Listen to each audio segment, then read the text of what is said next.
Hello, hello. I'm already a few minutes late, so I wanted to start. And you all get to be part of, typically I light a candle in my space before I do any coaching or teaching when I'm about to do my lives. So I see a couple people joining, and you can be my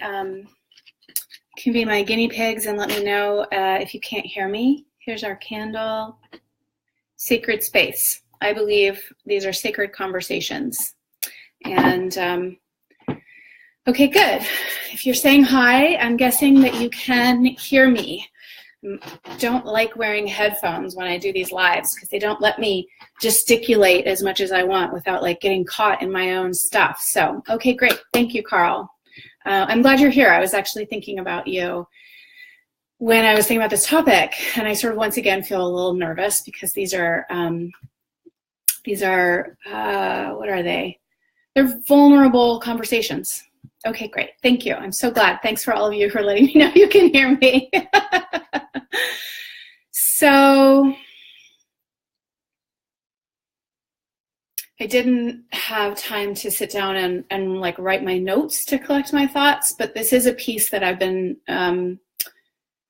masticating, if you will, just inside my own mind for a while. And there's a piece for me in this, actually before I get in, I just want to say, and I'm going to try to say this throughout the conversation here, is that as I'm talking, I always enjoy your questions and your comments and your own perspectives. So please feel free to bring that, and I'll make pauses where I can then check in with the comments and make this a little bit more of a conversation than a monologue. Same goes if you're watching the replay. But if you're watching the replay, it always helps to give a little bit more context because I'm not saying it in the moment, so I don't always know what you're referring to if you just say, yes, that thing. So consent, and it's kind of a hot topic, and there's a lot of places we could go with this, but there's this piece particularly that has come up for me around so much of the conversation, and a lot of where I'm going to talk about this is between men and women, mostly because that's where I hear this piece of the hot topic come up a lot. I can only imagine that it does show up between women and women, between men and men, and I'm sure that there's some flavor of this. I think there's more the flip side of it, from women to men. But there is an exception to every single freaking rule. So I never mean to be blanket when I talk about this, but this is where I hear this a lot. So there's a lot of conversation around, respecting women's bodies and honoring women, and I am 100% behind that. None of this is in opposition to that, but it's like, definitely, I think in my last conversation where I was asked a question about the hashtag Me Too movement, I brought in this piece of, as a gift, and really anyone can do this. It's not just men for women, but as a gift, if you have the awareness to notice, if you say like, hey babe, let's get out of here, and someone's body kind of stiffens, that it is that person has some work to do, that maybe they go like, yeah, sure, I'd love that. It's that person's work to do, to find the place where they can say like, no, thank you, I'd rather not. And each of us has the opportunity as a gift to notice, oh, that didn't look or feel like hell yeah. And as a gift, I could go like, oh, maybe not right now. So that's one piece I brought in to that part of the conversation. And I still believe that really holds true as well. This piece for me that, again, it comes up mostly for me in the realm of something that I want for men is so there's a lot around like honoring her body. What I'm wanting is for you to honor your bodies. And I believe I mean, I believe this for all humans, but again, so I'm going to speak directly to men right now. It's like, I want you to love your body so much that you would, your body, your experience, your sexuality is worth more than having sex with someone who isn't fully into it. For whatever reason, that may or may not have anything to do with you. But so like, it's like on one level, I'm like, of course, honor and respect, like what, that it should be a full yes for her. But there's this other level that's like honor and respect that your body, the experience that you can have is worth so much more than I mean, this is such a weird way to say it. I almost feel like this is or I'm worried this is going to sound condescending. And so much of this, I think, is unconscious in men and women and all humans. So I want to acknowledge that. But part of what I'm hoping by bringing this conversation is to start to bring some of this more to the forefront. So are women, culturally or however, like, do we get all these unconscious messages that we should say yes, or that's not okay to say no, or have boundaries? So that's like a big part of our work. Men, I think, are often told like that somehow the epitome of being a man is like getting laid, or the epitome, like that means you won. If like you got her into bed, or if you had sex, or if she gave you her number, or if she said yes, or like that's the win. And I want to just like upturn that and go like, no, the win is, and not even just for her sake, but for your sake, the win is that you would never want to have like why would you want to be with someone where you had to convince them? You're worth more than that. Having sex with you is better than that. Like being intimate, making like all the aspects of that, like that experience is more sacred than like a halfway yes or this. Like that's the conversation that I want to change. So that's the big overarching piece. I want to respond to comments in more real time here. So Jenna said, that is so deep. I want men to love their bodies and hearts and souls too. Thank you for speaking this. Thanks, Jenna. Yeah, I mean, I find that it's almost like there's something so deep underneath it. It's almost hard to talk up. Like I lose my words a little bit, but I'm glad that translated. Carl said, men are taught to punish their bodies and ignore it. Sadly, even sex in our society isn't really supposed to be about awareness of our body, but just animal passion.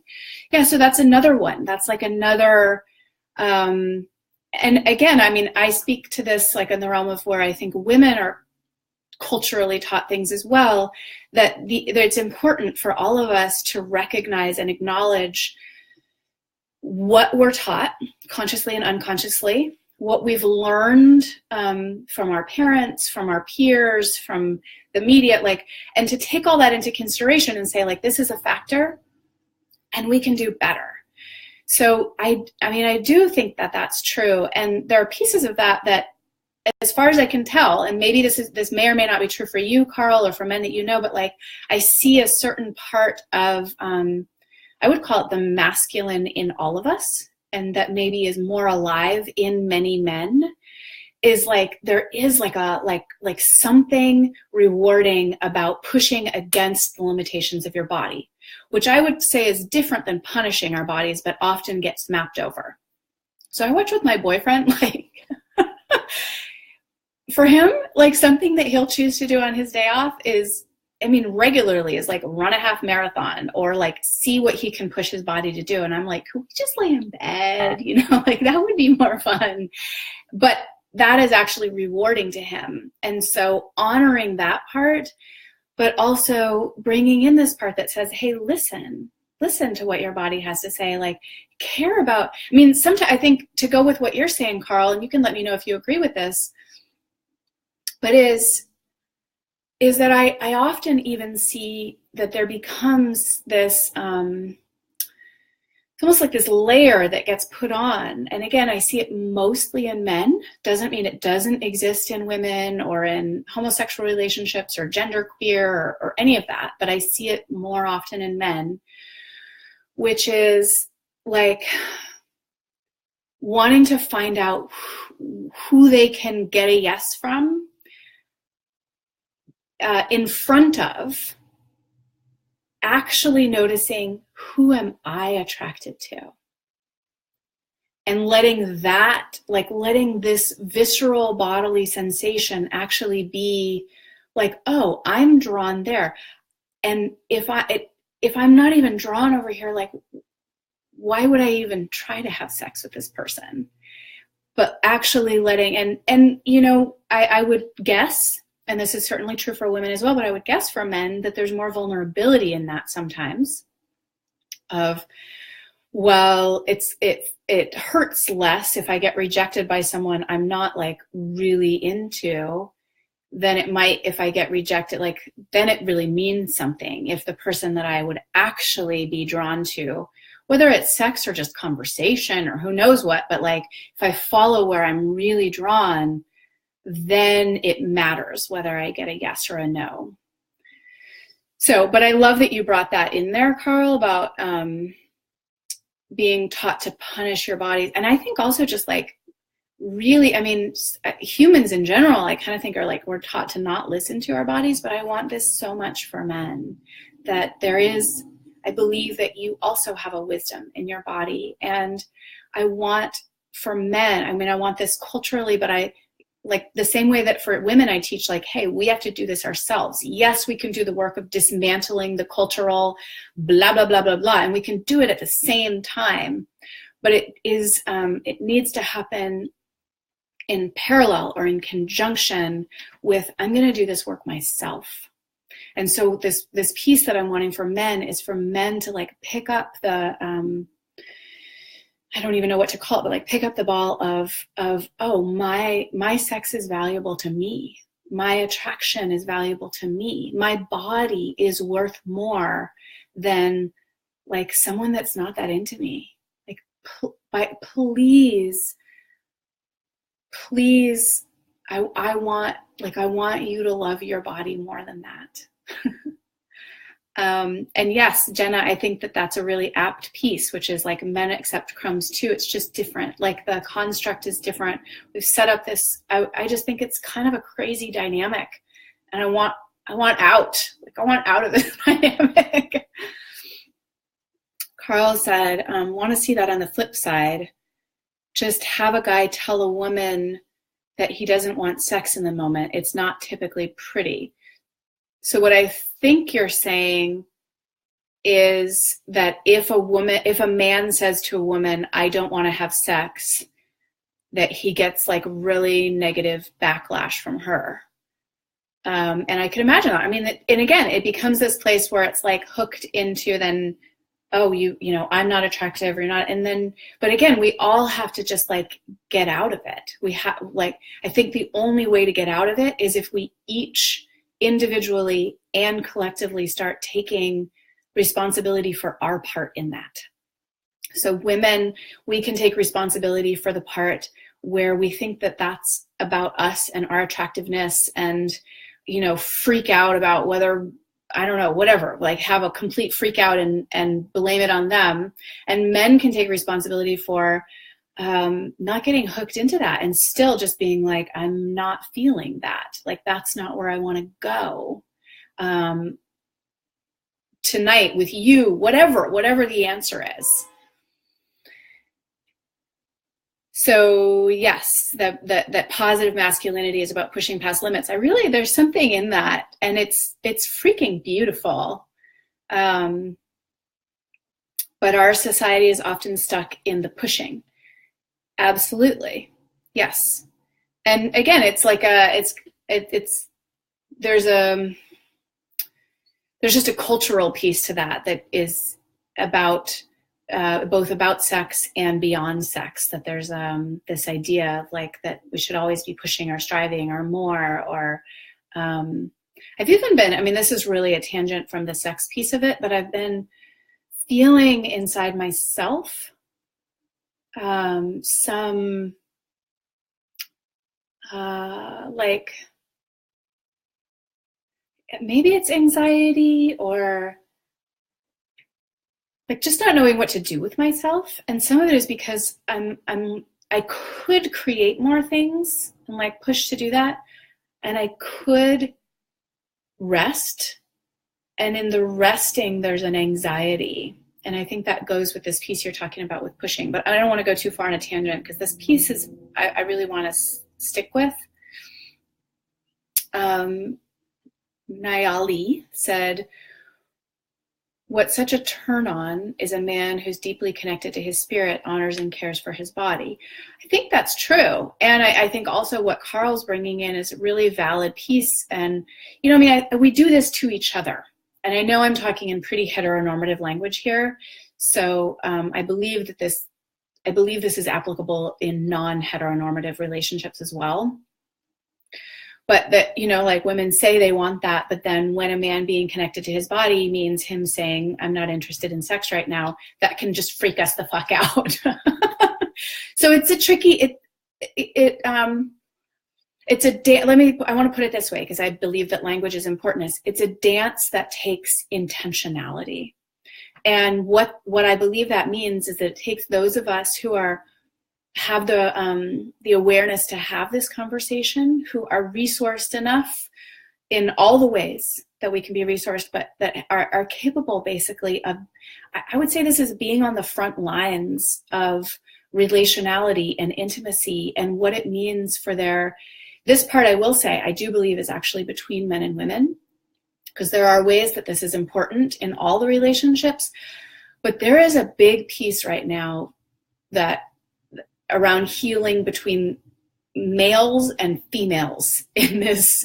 And there's a piece of healing around the masculine and the feminine, but there's also this piece that really has to do with like males and females today in this world.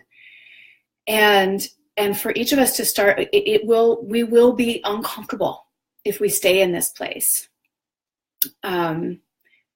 And our willingness to actually stay with that discomfort, but stay with the honoring of, it's kind of the honoring of like our internal truth and really honoring of each other, like really desiring without any shaming, but desiring that honoring within men of themselves. Like, no, you are, and as not as like you are better than this, but like, no, you are better than this. There is like, why in the world would you want to settle for a woman? And I don't even mean this really in the realm of like consent or was it rape or bringing that in, but like of a woman who's kind of too drunk to even know if she's into you. Your body is more sacred than that. Hers is too. That's a different conversation, but so is yours. Your body is more sacred than that. I believe that.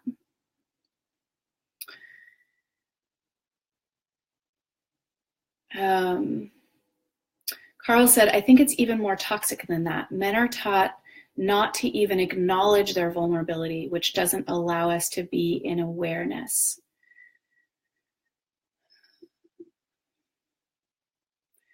I think there's a lot of that that's true. And there's a real push-pull culturally right now.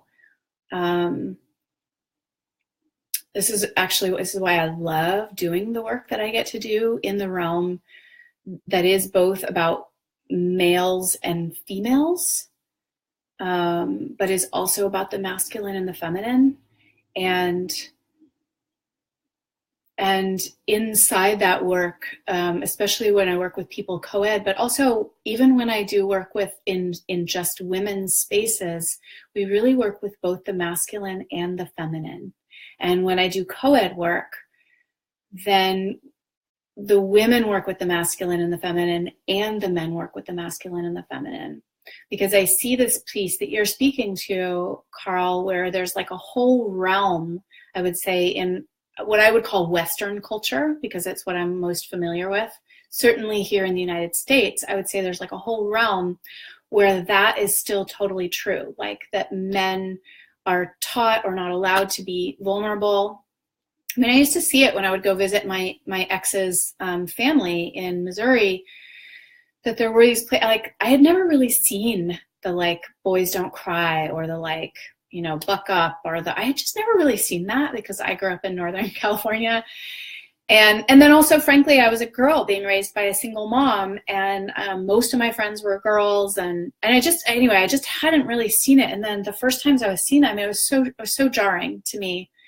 And then I think there's this whole other piece that's almost in backlash to that, or is like where I would say men are also afraid of their, like, that healthy masculinity, or I see this also as I'm raising a boy and a girl, and, you know, not to extrapolate too far from, like, I only have a sample size of one in my family, each of one, but I really see in, like, the playground where there's a real fear of masculine expression, and like a certain ferocity, and and certain expressions. And there is a way that, and I think this is positive growth, like where now girls are more welcome to express ferocity, and boys are starting to be more welcome to express vulnerability. But it's a little bit less. And I still see a lot of places where boys are also told not to be too fierce. So they're kind of stuck in, like, well, I'm not supposed to, like, cry, but I'm not supposed to be fierce, but I'm like, who the heck am I? Who do I get to be? And I think that actually goes back to what you were saying, Carl, of, like, you were talking about not really taught, which it doesn't allow you to be in the awareness. Like, this is what I would want for humans in general. And for the purposes of this video, what I want for men is and I would call this, I guess I would call this a feminine capacity. And I want it in men. And it's different than, like, this is how I feel, and let's talk about my feelings. But it's like actually the capacity to be in the awareness of the feeling of your own body, to allow your body to be receptive, such that you would even know what you want. And then only, like, act upon that. And I want to say again, like, to me, there's something deeply sacred about that.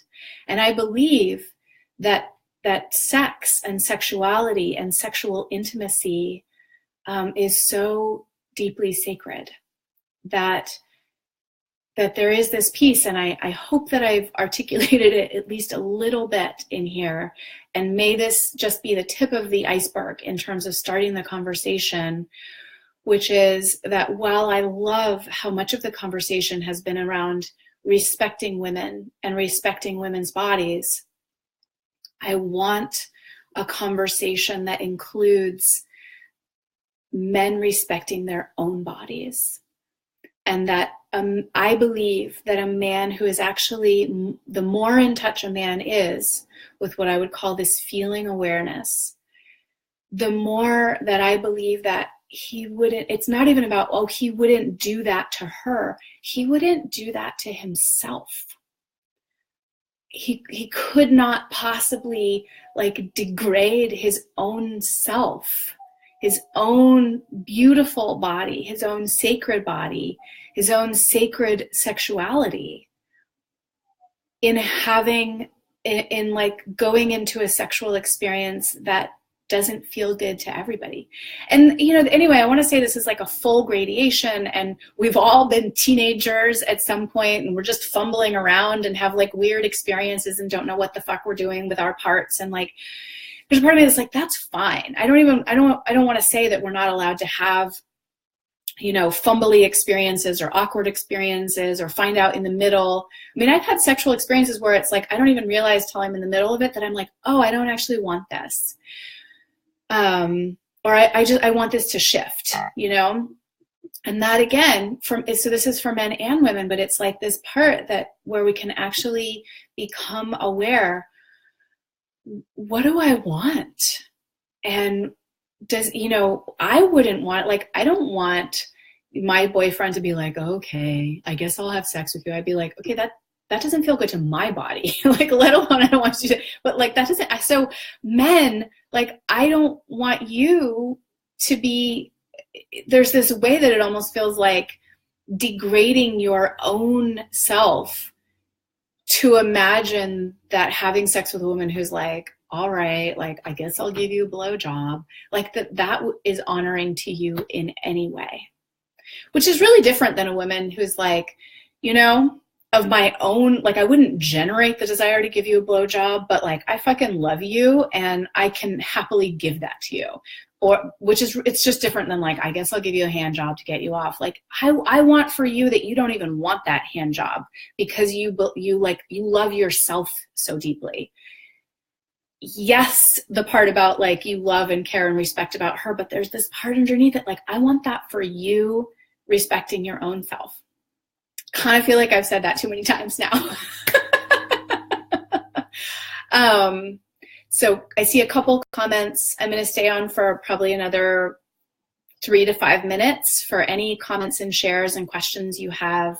And again, kind of my biggest hope around this is, frankly, that this just be the beginning of the conversation that allows the conversation around intimacy and sexuality and consent to include not only how do you honor the other, but how do you honor yourself? And I want to bring that specifically for men right now, because I don't believe that that's been spoken to very much. So Jenna said, as a mom of a Waldorf educated kid who is given messages to not be too fierce and who is contrastingly told to buck up in Little League coaches, this scares me. I feel bad for my kid. I feel ya.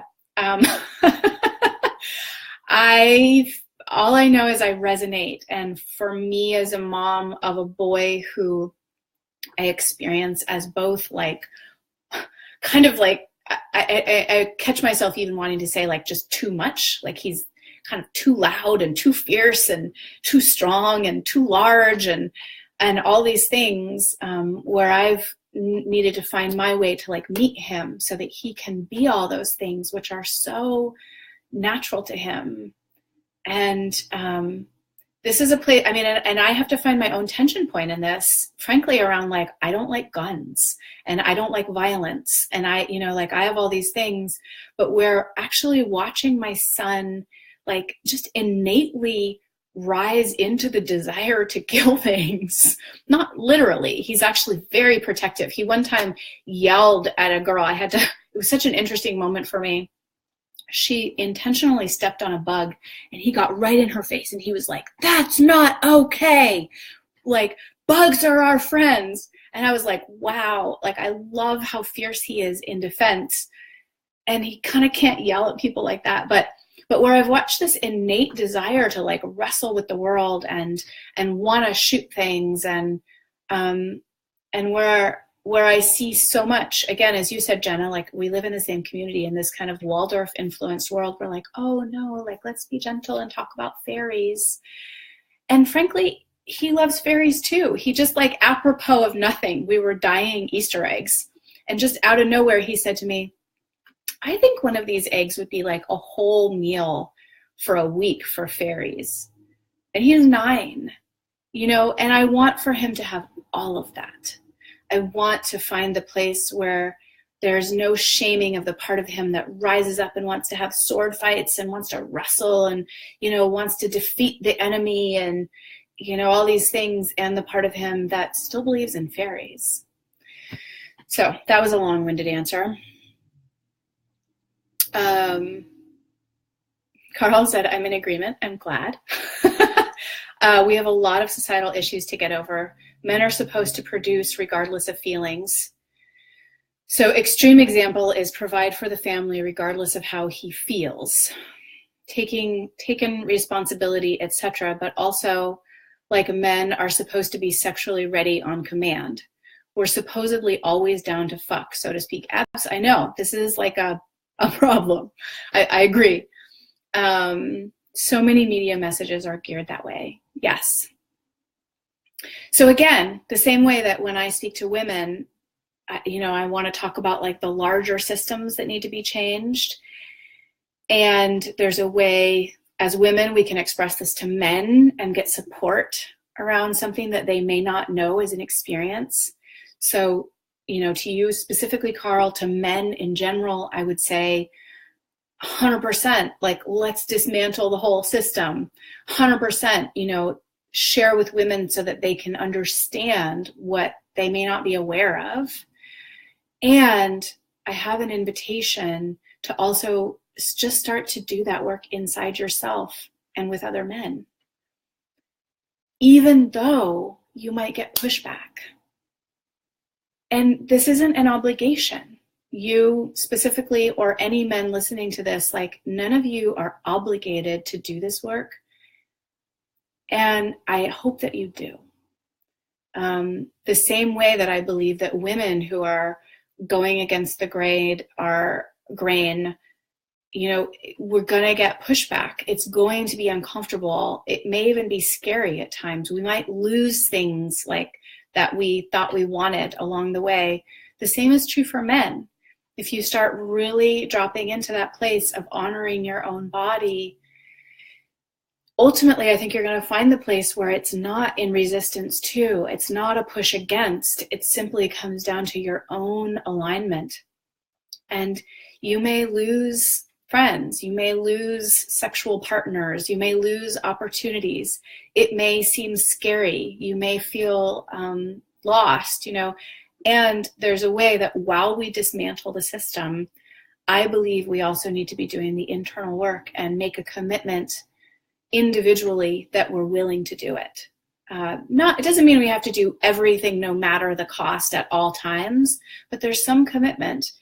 I feel it in myself anyway. This is how I feel it in myself, is like, oh, I'm committed to this even when it's uncomfortable and even when the world doesn't agree with me. And I'm committed to this place of finding alignment with myself. So that's my desire. That's my desire for humans, frankly. But in this video, particularly an invitation to men. So thanks, Jenna. Yeah. And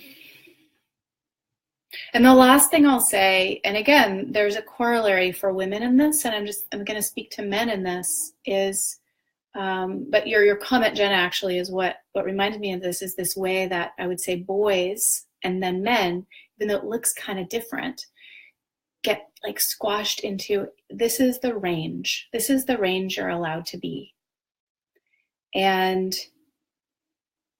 then one of the tricky things, so I think boys, actually, I see this a lot. I see this a lot with my son, is like, no, this is the range that's acceptable. And that sometimes then, I think this is part of where we're seeing a lot of anger actually in men, is men going, fuck that, and pushing out of the box, but not having been given tools to do that in a way that is not directed towards or against or like basically violent. And that there's actually, I believe that there's a way for men and for women, but to step outside that box in terms of range. Again, this is a lot of what I do with women in the women's programs I teach. It's certainly what John and I do when we teach co-ed, is like, we look at, this is where your range is. Now, can you expand it just a little bit? And be willing to feel the discomfort that comes from stepping outside of that. And some of it may come externally, but a lot of that discomfort actually just comes from the inside, and what we assume is the pushback we'll get. And so, okay, well, what about just this much more? Whew. Thank you to those of you who are live, anyone watching the replay. May this be the beginning of a conversation. I do believe that there is work being done to offer more of this, and this is like a particular slice that I want to be brought into the realm of sexuality and intimacy. But but specifically, I would say for men, I mean, well, I'm just going to pause there because I've said a lot, and let this be the beginning of the conversation. May this grow in the realm of how do we actually practice this? How do we express this? How do we give this to our boys? Men, how do you bring it into your own body? And I deeply appreciate all of you who are willing to engage in the conversation. Thank you.